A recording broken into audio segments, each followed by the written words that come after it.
nature, and if you look up at the top up here, you'll see a 2x6, or maybe a 2x8.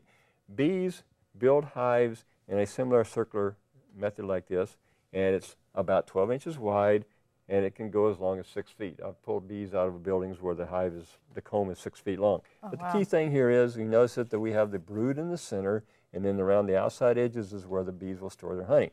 So you can compare this comb, which is a wild comb, with the comb the bees have built in the observation hive over here. In the observation hive, we install frames that are 16 inches wide by 9.5 inches high, and they're spaced 3/8 of an inch apart. And that 3/8 of an inch is called bee space.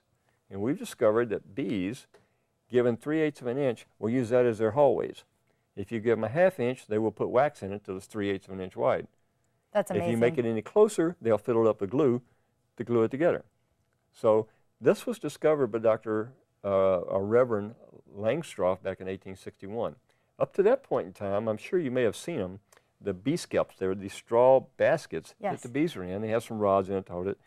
And how did they get the honey out of there? They had to kill off the entire hive every winter, take the thing apart and get the bees out, or get the honey out. With frames, now that we know that they're 3/8 inch apart, we can use movable frames, and we can actually manage the bees. We can move the bee frames around to optimize the conditions for it, and it helps the bees themselves by the fact that they're being managed.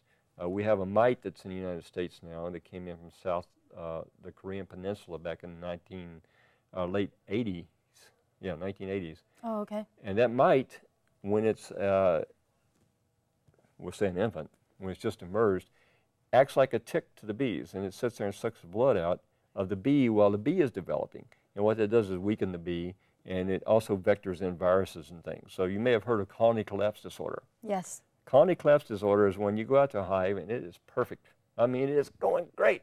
And you go out 2 weeks later and there's no bees there. And what has happened there, we think, there's a lot of research. The USDA has allocated $4 million for research on this, and right now it's being run by Dr. Keith Delaplane out of the University of Georgia. Okay. And there's several universities and research places being involved in it. We think it's nutrition-based, and that these viruses and the mite are decreasing the amount of nutrition the bee is getting, so it's not living as long.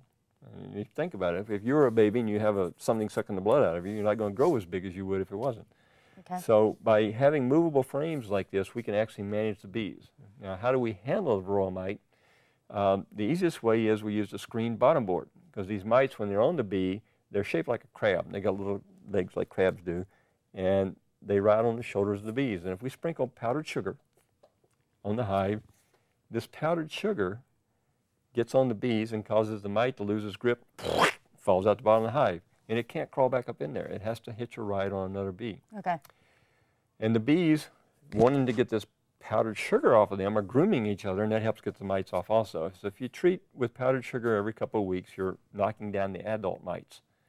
By knocking down the adult mites, there's fewer mites to be raising children or raising young mites. Mm-hmm. Some beekeepers, I don't, but some beekeepers use chemicals to try to contain this, and what we discovered is if you have one female mite survive, since her offspring are going to mate, within a year, they're resistant to that chemical. Mm-hmm. So basically what we have decided, we being the collective community of the beekeepers, is we got to get off the chemical path. So now people are moving away from that.